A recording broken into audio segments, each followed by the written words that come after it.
off from the last time we were with our party. They had just concluded a rather considerable battle on the shores of the river on the northern border of the Silverspear Glades. Before the conflict broke out, there were sounds of alarm and cries of fear and other indications of battles have been breaking out from different points in the village, and this just happened to be the one that all the players were concentrated in.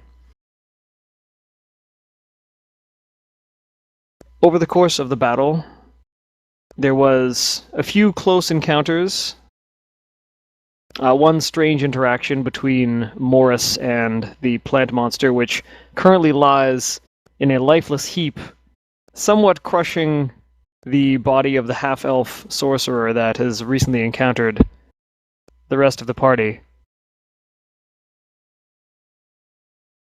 The final blow that did it in coming from Pedwin, who hurled a lantern at it and caused this creature to beat its own head into submission in an attempt to put out the fire that was consuming it from the inside.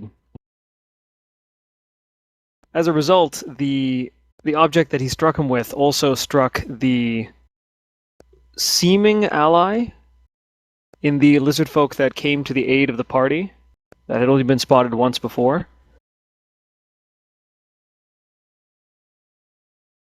And while there are still sounds of battle that are occurring in other parts of the village, for the moment there seems to be a period of calm surrounding the players as they take inventory of everything that's just happened. And here we will continue.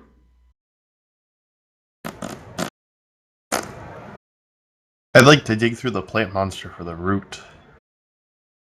All right. Root of all things evil. Make a nature check, please, or a survival check. No. Yeah, survival, because you're rooting around through it. Yuck. Oh, I see what you did there. That's what you did there, buddy. Yeah, I know. You said survival? Survival, please. Ew. What?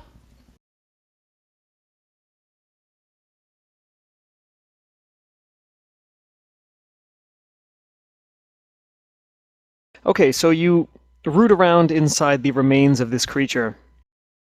And having done so once already, you have a vague idea of where the last time you found this root was. And as you're tearing this apart, you do notice that there is a mild difference between this one and the last time that you tore into one of these creatures. This one does appear to be a little larger.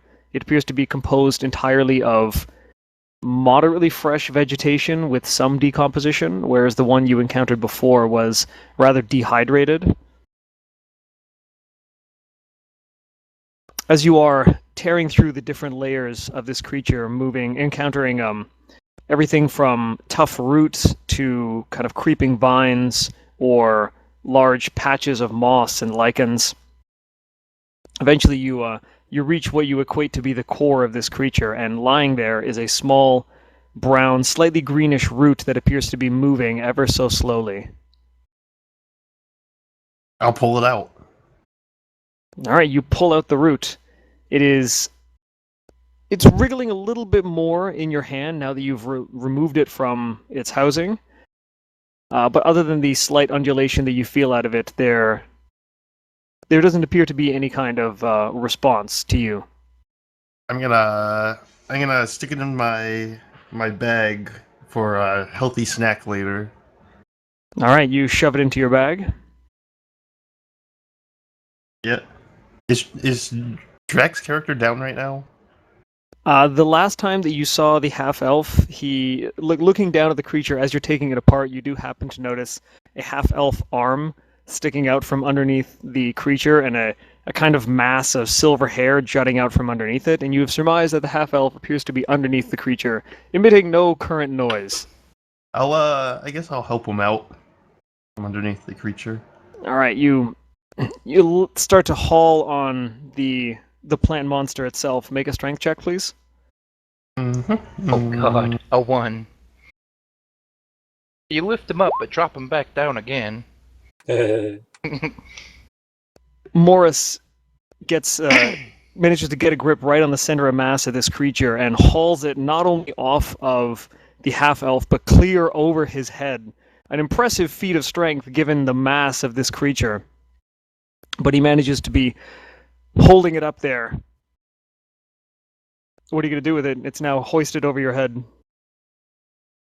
Toss it to the side.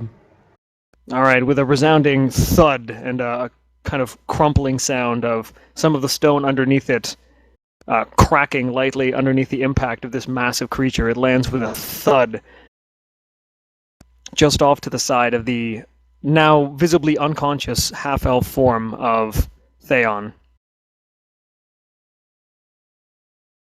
I'll try to wake him up. I'll slap him on the side of the face lightly. All right, at this time, Mindardus is also going to come over and try and investigate what's going on. So, I want you, Morris, I want you to make a medicine check with advantage, because you're being assisted by Mindardus. Pedwin, you hear sounds of activity down by the riverbank a little bit to the north of you. I'm gonna sit and rest and get some spells back. So you're taking a short rest? Yep. Okay. Theon, you are... The last thing you remember is seeing the hulking form of this plant monster lurching towards you with the slow creak and groan of the fibers that compose its being beginning to give up. And Hold up. Am I still downed? You are prone. So this But I'm creature not fell on top of unconscious. you. Hang on. The creature fell on top of you, and you were just consumed by darkness at that point, and you lost consciousness. You come to, the side of your face a little bit warm and a little bit sore, and you see above you the towering muscular form of Morris Armstrong, and the lithe elven form of Mindardus, who the two of you began to engage this group with when you first rounded the corner. Or no, you were with Morris when that happened. So you saw him in the battle, peppering foes with arrows and striking true with his short sword. A cat seems to weave its way in between his feet, and it's just kind of sniffing around your general vicinity. A cat? A cat, pure black cat. I'm still in prone. You are still prone, but you are now conscious with 1 hit point. Conscious with 1 hit point. Yes. Can I perhaps, stand up? Sure, you get up. Cool. Can I bend over while I'm standing up and pet the cat? It hops backwards momentarily as you reach out towards it, looking up towards Mindardus, who simply gives it a nod and makes no noise, and it holds still as you gingerly reach out and pet it across the top of the head. I would like to ask Mindardus the cat's name. Its name is Cat. Name is Cat. Sweet. Okay. He says very succinctly and bluntly. The lizard folk nearby to you this whole time, as you're coming back to consciousness, you lock eyes with this creature that looks at you, and you hear a low kind of hiss or somewhat of a snarl as it shifts its focus from you, over top of you, over your shoulder, and towards the small pink-haired gnome that is resting against his back, seated against a tree. Who, He appears to me? be breathing easily for the time being. Whatever could he want with me? You hit me and him. I might join him. I hit a lot of things. A bunch of you were in the way. Pedwin hit the plant monster and the lizard folk. He didn't hit Theon. Semantics.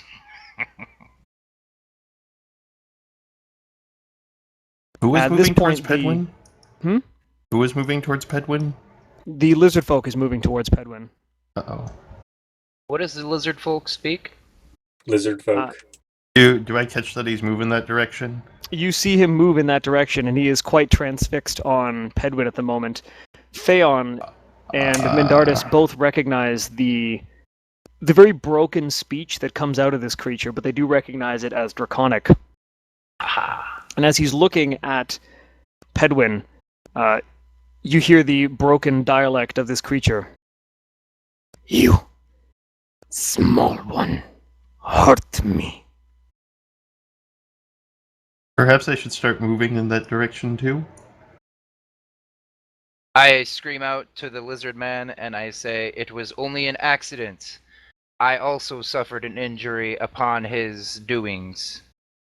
Can we not get along?" I want you to make a persuasion check. Ooh. What? You're kidding me! I have a +6 to that. Rip. Yeah, I'm gonna start moving in that direction too.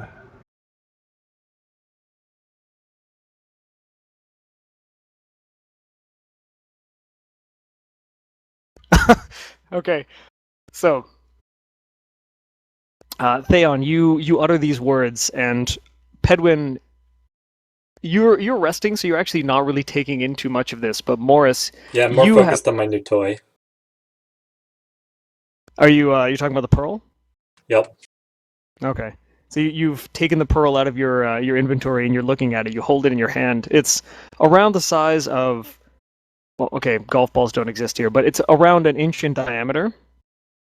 And it seems to glow ever so slightly. And as the setting sun is beginning to dip further and further down, what was initially like a very red-orange sky is starting to slowly become purple, with small points of light peeking out from in between the clouds that are being blown off to the west, the western horizon. As you're staring there, kind of transfixed on it, you're vaguely aware of some harsh, animal-sounding, kind of guttural noises that are being kind of shouted in your, or not shouted, but said in your general direction, but you're not really paying attention to this. Morris, as you are moving towards Pedwin, because you see this lizard folk that is moving towards your friend, you hear Theon speak in the same kind of guttural, harsh-sounding tones. There's lots of sharp K's and round S's, almost like hisses. And the lizard folk stops for a moment and spins and looks at both Mindardus and Theon, and looks back and forth between the two of them. It is around this time that there is the sound of other elven voices off in the distance that appear to be, and the sound of their footsteps as they appear to be rushing towards this location. The slight noise further to the north that was coming from the river now grows into a series of sharp... It's not like a cough, but it is a very sharp exhalation, and it appears to be more like an order, or it's just a loud exclamation being barked out. And you see the lizard folk then, who was looking at Theon and Mindardus, turn towards the sound of the approaching footsteps, and then immediately spin 180 degrees and begin heading towards the river as fast as he can go.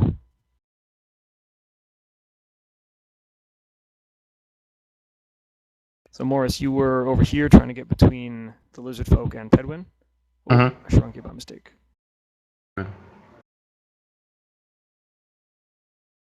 Is there a reason you have a snail on you? Exhaustion. Oh, right, from the Frenzied Rage. Yeah, I put it up so I didn't forget I was exhausted. Good call. Actually, what happens if I'm exhausted? One level of exhaustion generally means you have disadvantage on ability checks. Oh, that means you should have had disadvantage on your medicine check. Oh well, I'll have to remember that for next time. And I guess my strength check, unless I was still raging. Your strength check also had a strength saving throw, so it cancels out. I think, no, I think in the case of exhaustion, it is for skill checks, not ability checks, and strength is an ability, not a skill. So stuff like Okay. perception and medicine and survival and stuff like that, that would have been impaired, but I forgot to impose the penalty.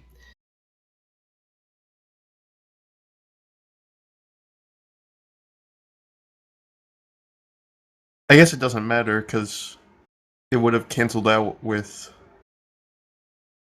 I don't know. Never mind. I'm Well, in dumb. some cases you were given advantage and stuff like that, but... Yeah.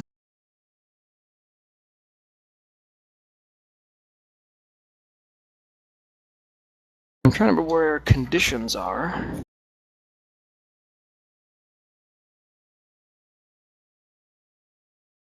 It is 291.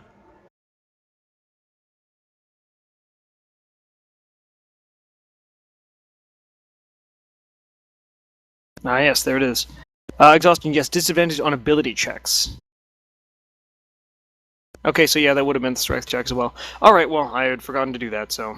But he Doubles. also has advantage on strength checks, right? When he's raging. That's when he's raging, When but he I'm wasn't raging. raging anymore. Okay. But I Yeah. guess. Yeah. Well, I guess as the tail end of combat, we could say you were still probably raging, but anyway, so let's try and remember that you have disadvantage on ability checks for now. Time you slap me, don't be raging. Because then he would have done 2 additional damage. Alright, okay, so the lizard man has taken off towards the border of the river, and the last that you see of him is he is jumping over the side and out of view, and you hear a splash in the riverside itself. Now they threw people over that edge, right? They did throw people over that edge last time you saw. I guess if no one else is going to, I'll run over to see if the people are over the edge. Morris and Mindardus both run towards the shore of the glades. Is the shore in like a downward slope? Well, the whole village itself is about 2 or 3 meters above the surface of the river, or above the river, because it does take that sharp decline downwards towards the river bank. So you, as far as elevation goes, they're a little bit up, like I said, about 2-3 meters, depending on the formation. So where that black line is where it goes steep. Yeah, where the dark line is, it turns into a very, very a near vertical gradient going down towards the shoreline. Yeah, I'll stay where I am and keep watch. Okay, Morris and Mindardus both make perception checks. Morris, yours with disadvantage. Perception.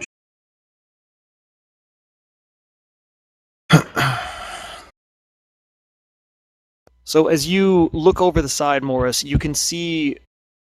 It's very difficult to make out, but you can see some dark shapes that are disturbing the surface of the water. You can see some ripples that are coming off of them. And they appear to be small rectangular shapes with very thin... a series of very thin, what look like planks that run underneath them, and they're kind of vertically oriented.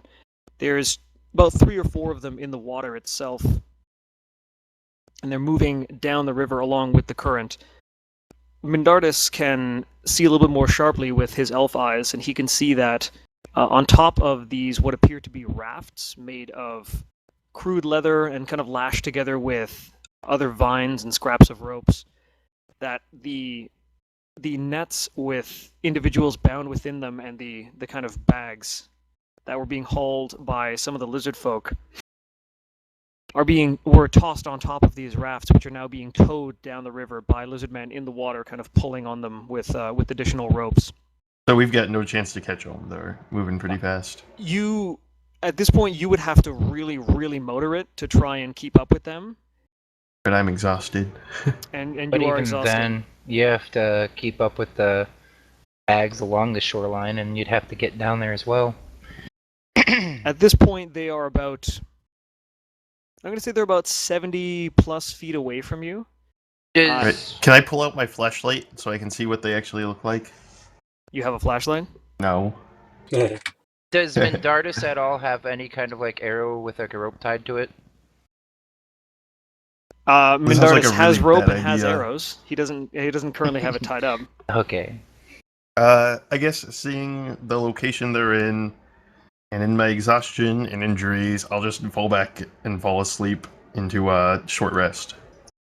All right. So as you see these shapes disappearing, what you do notice is moving alongside the far bank appears to be a very large humanoid creature. You can, even at this distance, you can still hear the faint sound of what appears to be a heavily armored boot hitting stone as it walks, and it appears to be kind of keeping in pace with these the lizard folk that are fleeing down the river. You see additional small groups of lizard folk with similar bags or kind of large shapes that they're pulling along, throwing onto other rafts. Then they total about 5 rafts that are now moving towards the fork in the river. Before they round the corner, what you and Mindardus both see is a large billowing cloud begin to spread out over across the fork in the river around here. Okay. And it's vaguely reminiscent of the smoke bomb that Pedwin made and set off earlier. They copied the design. Oh, those bastards! I'll sue you! Does he get any gold for that? Does he get it? No, he doesn't get any gold for that. There's nothing saying that it was a smoke bomb. It could have been the thing that the smoke bomb is an analog to, which is the fog cloud spell. So does But- Joe lose gold for that? At any rate. So, Morris, you've decided to not pursue them? Yeah, I'm just gonna fall back into a sleep in a short rest. Okay. Given as this is transpiring, they're getting further and further away. They're a little bit over 100 feet now. Mindardus is going to take a shot at the distant figure.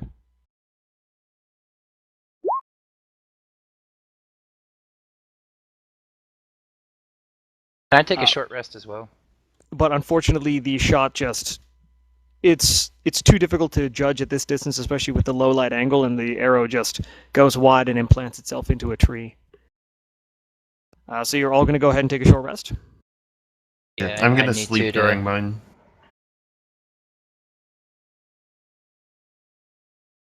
All I need this short rest is to heal.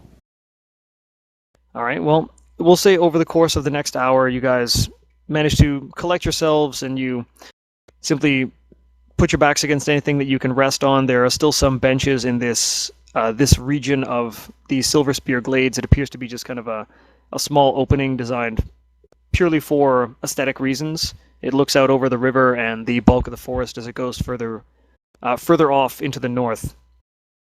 You take the opportunity to note how distinct and different the trees in this area are.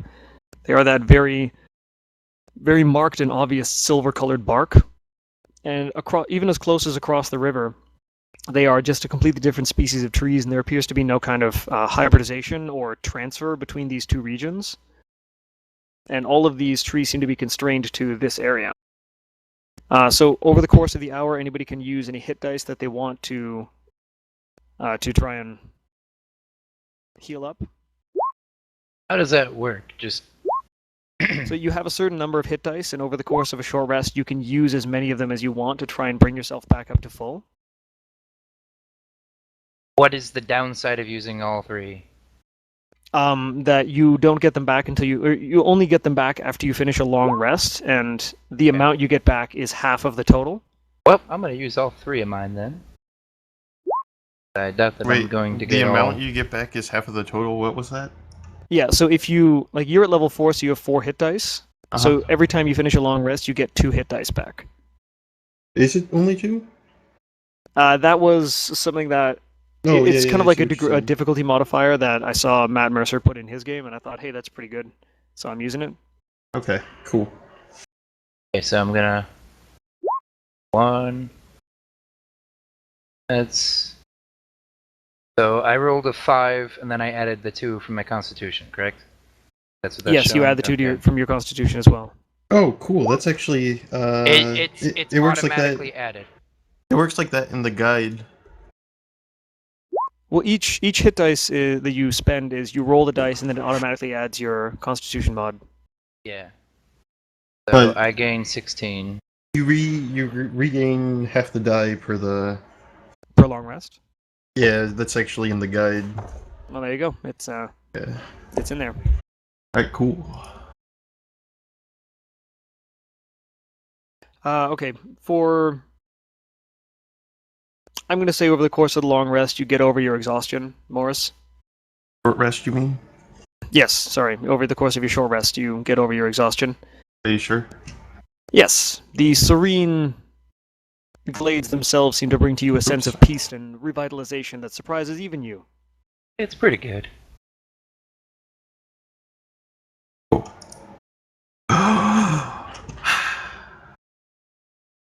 All right, it is at this point that Pedwin, you feel your connection to the pearl that you've been spending this time with. It strengthens, and you can feel how the nature of your arcane force has begun to kind of mix and interact with that of the pearls. And nifty. you're able to draw from it if you needed to. And a kind of wellspring of arcane force that will recharge. It will recharge a spell of up to 3rd level. Okay. Oh, I forgot to make the handout for you, but anyway, Yeah. it does. Morris, you take the opportunity to look over your axe, and the weight is slightly different. You notice that that 2 or 3 small iron rings have been added to the very bottom of the hilt in order to balance out the additional material that's been added to the blade. The blade itself the shape of it is relatively unchanged, but the edge, where like the cutting surface, seems to now have a very intricate pattern of what look like leaves, but they are leaves made out of pure metal. And they actually have a very, very high luster, and they're very bright, and they're kind of folded over top of each other, so they create this overlapping pattern of a kind of a leaf silhouette that is hammered into the very blade of your axe, and the way it catches the light and how the ease with which you handle it around, you can tell that there's no compromise of its balance. And in the time that it took to get this done, this is a really nice piece of work. Ooh. So Theon, you managed to bring yourself up to standing, and as you look around, you take inventory of some of the injured that are around this area, and you notice that the escort you were brought to the glades with is nowhere to be seen. Am I down there right now, or What do you mean? like in the village? Well, all of you are still in the same basic area that you were when you when you finished your encounter. Did you want to continue exploring the village? No, I'm just wondering how I know he's not anywhere around, I guess. Well, you just haven't seen them again. Oh, okay. So he's supposed to be keeping watch on me, kind of thing. Yes, but when Okay. the attack took place, Got separated. you did get separated. It's at this point that a number of individuals arrive on location. Geez, took him an hour. Well, it's over the course of the hour. Oh, okay. So as you guys are resting, 2 or 3 people arrive at this particular location to try and kind of take inventory of everything that's happened. They examine some of the remains, that of the very large plant creature. They examine some of the lizard folk. And Mindardus and Theon immediately recognize these individuals as Gladeborn because they bear the masks of the leaf motif with the kind of bronze outlining of all the leaf patterns that are on this mask themselves. They also wear a similar kind of dark brown cloak, and the armor underneath that is a mottled green and brown of that of most of the Gladeborn that you've seen. They come up to the group of you and ask you what happened here.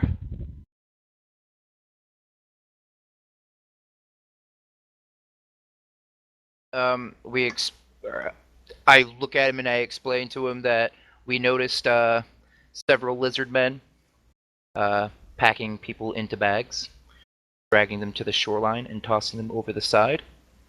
And we engaged to try to win the bags back, but we seemingly failed.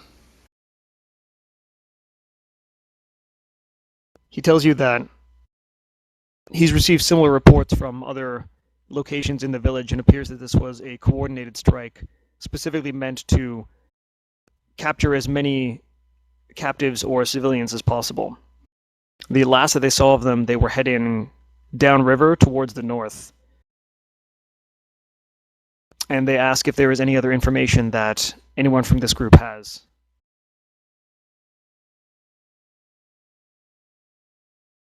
It seems to be that the lizard men aren't working fully together, as there was one rogue lizard man that came and helped us in our attack. But He's still around, isn't he? No, the other lizard man that was seemingly your ally that was a little bit mad at Pedwin. As soon as he heard footsteps approaching, he took off and he jumped off the northern bank, and you heard him enter the river. I know where he is! The Gladeborn agents, they turn over to you. They say, you know where this rogue lizard folk is? Probably! Lead the way. Give me a second! I start ritual casting locate object because I don't have it prepared. Okay, what are you locating the object Oh, of? wait, is it ritual? Let me check. I know your comprehend languages as a ritual. I don't know if locate object is.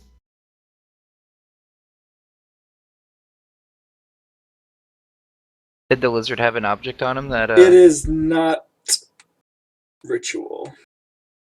Never mind! Maybe tomorrow! The two Gladeborn agents just turn to look at each other, and you can't see any expressions because they're wearing masks. But you swear that you hear the muffled sound of a from underneath the masks. I get that a lot!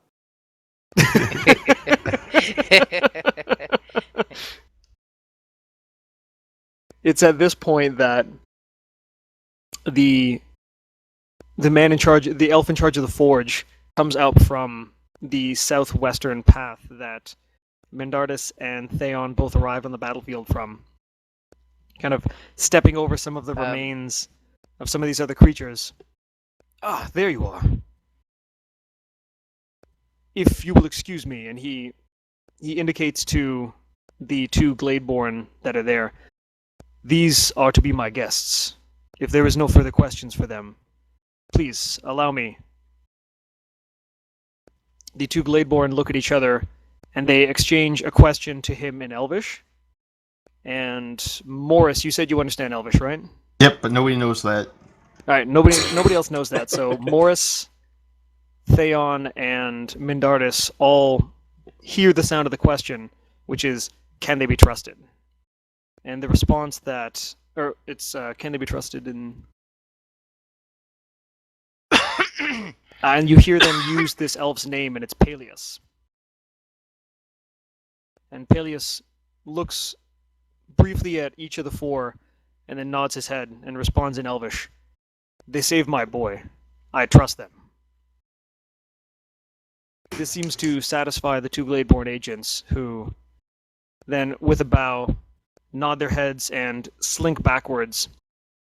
And instead of taking the path, they actually step backwards in and amongst the trees and vanish from sight very quickly.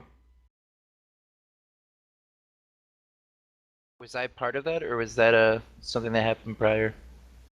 What do you mean? Saving the boy. Oh, you were not present for that. Yeah. It's at this point that Peleus, he motions his arm to the path that he took here. Please, the hour grows late. Come, we must eat. And we can discuss what has occurred this evening. I will shoulder my pretty great axe and follow him. It's pretty All great. I awkwardly follow the group because I still do not yet belong, haven't been formally introduced to everybody yet, and follow along behind them. As Peleus motions to all four of you and basically is quite insistent that everyone come with him, you round the corners and you arrive at what is familiar to Morris. And Pedwin, did you stop off at the forge or no? No. So this is familiar to Morris and Theon, and also for Mindardus, but is new to Pedwin. You see a home that is built up in the canopy of, like many of the other homes in the Glades, it's formed out of several trunks of these silver trees that branch out very, very rapidly. After about 12 or so feet, they stop growing vertically and the branches seem to extend outwards in a very thick and dense network that seems to form a kind of substructure that the homes are actually built on. And this one is, portion of it seems to be on the ground where there is a stonework forge built. So there's kind of a small stone dome where where the furnace itself is. And you see various other forgery supply or smithing supplies. You see workbenches, anvils, grindstones. And you can see two small children that are playing around the trunks of the trees, and they're kind of chasing each other around. They are two young boys. Morris, Mindardus, and Pedwin immediately recognize one of them as the child that they saved from the river. He appears to be no worse the wear for his experience. But as soon as the group of you around the corner, he stops, and his little brother, who hasn't actually seemed to notice him, keeps running and just bumps right into him and then falls on his butt. And the two of them then notice you and then dart behind a tree nearby. The elven man then beckons you follow him up a spiral staircase that is, the steps of which are actually embedded in the trunk of one of these trees themselves, and it ascends in a slow spiral up the trunk of the tree, disappearing into the canopy.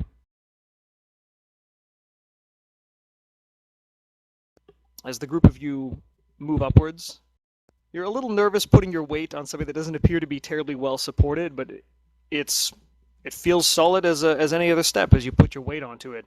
Morris, you're a little antsy, but it seems to be no problem supporting even somebody of your weight. I jump a little. You can jump a little bit, and the step creaks slightly, but doesn't give. And you come to the conclusion that these are pretty sturdy steps. Okay.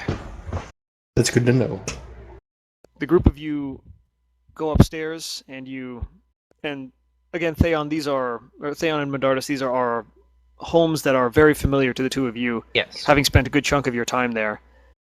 But Mindardus Theon not having had a very widespread social circle before he was removed from the Glades, he hasn't actually been within the home of the smith.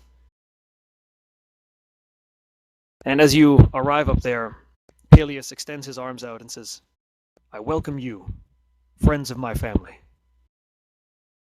The debt that I owe you is not one that can be repaid easily. But let us begin tonight. Come, dine with us." And there appears to be a very long table with, instead of chairs, they appear to be small stools that they look almost like a regular log that's just been cut into a thick cylinder, and then placed on top of that is a kind of cushion that's affixed to the surface of this slice of trunk, if you will, this kind of disc of wood. And all of you sit down, and at the head of the table is the forger himself, Peleus. He introduces to his left, "This is my wife, Shava, and my children, Rael and Rin." And the two boys kind of nod their heads slowly, and the wife, Sheva, takes a long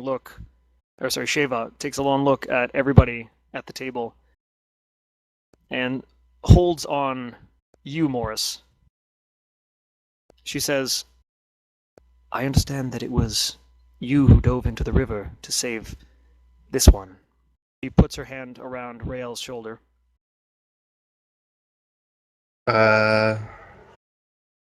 I'll say, yep, but I didn't make it to him in time. You say you won? I didn't make it to him in time. Somebody else got there first. Her brow furrows for a moment. "You didn't? Then what happened? A lizard man made it there first.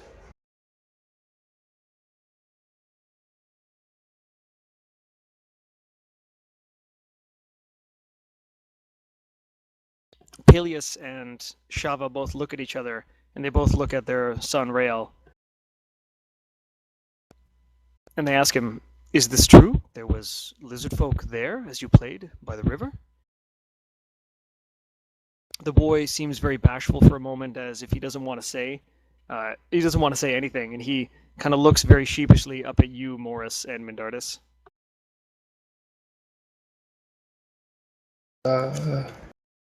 I'll say, it was just someone who appeared at a moment's notice.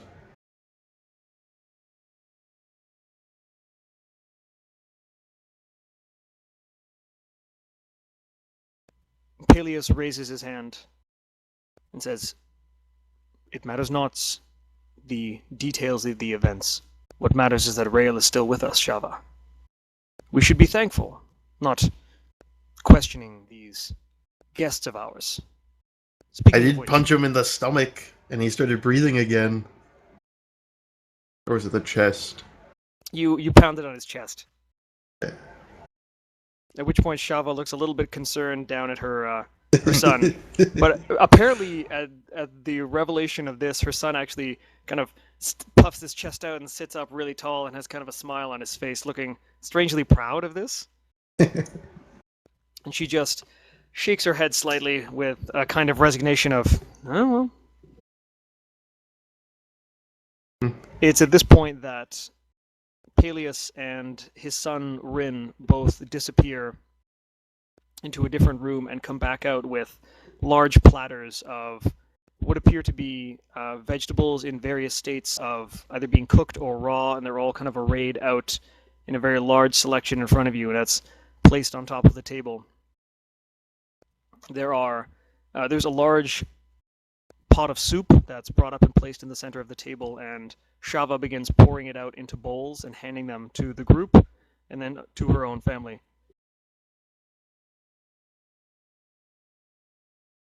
The soup itself is kind of a green-brown in color, not too far off from the root that you collected from the shambling mound, Morris, but it smells much, much more appetizing, and it has hints of fish and mushrooms and different kinds of herbs and that you're not terribly familiar with, but Theon, this immediately brings you back to thoughts of home cooking when you were younger, and it's like this is traditional Elvish cuisine as far as you've been exposed to, and Mindardus has no problem taking in this food. This is the kind of stuff that he's grown up and he's prepared over his many, many years. Pedwin, you kind of look down at this assortment of very colorful food, a little bit questioningly, not entirely certain about what's in this. I pretend to eat. Pedwin pretends to eat and just very carefully manages to squirrel away into various pockets and like spaces in his boots all the food that happens to be arrayed out in front of him, finding small portions of it edible, but most of it he manages to squirrel away in various cavities that he has access to when no one's looking. Absolutely Make a sleight of hand check. Oh, I'm tempted. I'm tempted right now to use my portent. Hey man, it's up to you.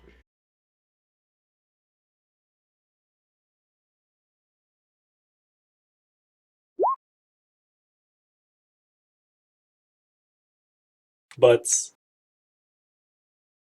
Butts!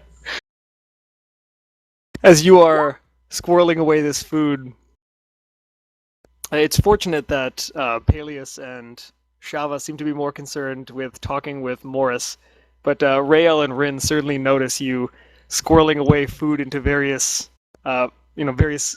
pockets and cavities and things that you have available, and the two boys look at each other and then begin to like smirk and giggle.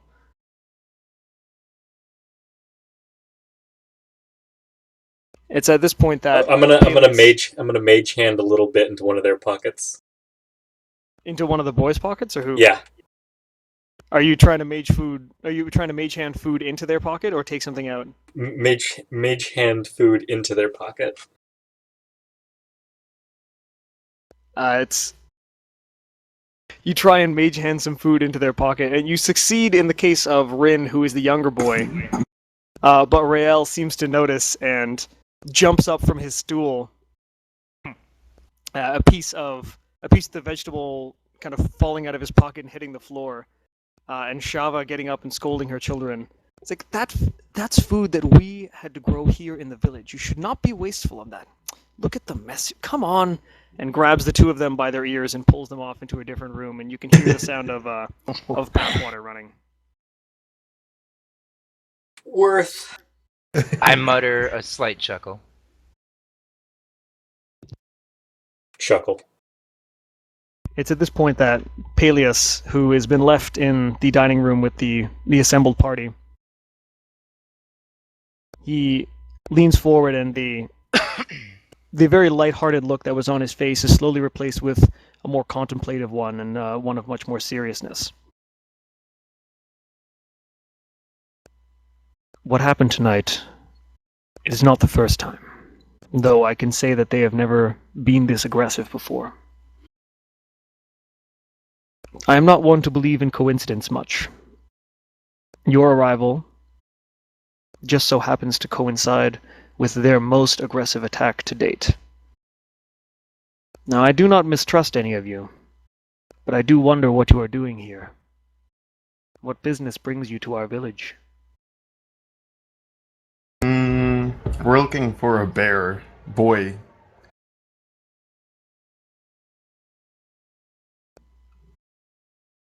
There are many boys that roam this village. You say a bear and a boy? Do the two travel together? I misspoke. The boy by the name of... What was his name? I remember his name. Duma or Rudam. What was his name? I remember everything. With your keen mind. Arun? Urun, yes. Yes. The name of Arun. The elf Peleus thinks to himself for a moment. Urun. A human? Think so? Was He's not an elf. he a druid or a rare Urun- bear? You didn't see any indications that he would be a druid, but he does seem to possess the ability to shift into a bear form. But as far as we could tell, he was human, right? As far as you could tell, he was a human. So when the he was in human form. best way to describe him is a human. Ish. The best way I can describe him is a human. Everybody make an intelligence check. Actually, I'll say everybody that met Urun make an intelligence check. So that would only be Morris and Yeah. Pedwin. And All right. Mindartus. No, Mindartus never met him. Oh, really? Damn. Nope, that happened before. I also really need to take a leak, so I'm going to go do that. I'll be right back. Thank you, I need to too. He needs it too.